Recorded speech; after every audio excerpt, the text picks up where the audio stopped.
Sosok Hilda, seorang pegawai Indomaret yang bertugas di Badung, Bali, kembali viral dan menjadi perbincangan hangat di media sosial.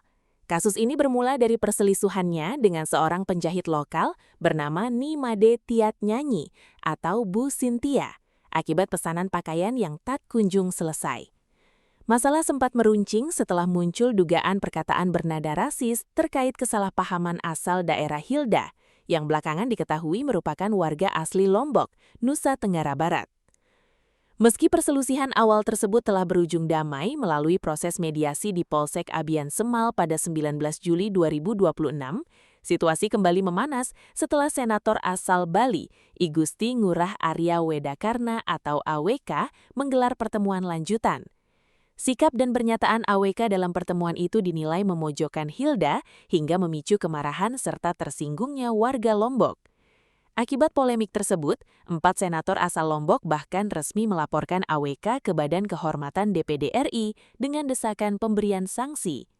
Di tengah ramainya perbincangan ini, sosok Hilda turut mencuri perhatian warganet karena parasnya yang dinilai mirip dengan aktris ternama, Mawar Eva De Jong.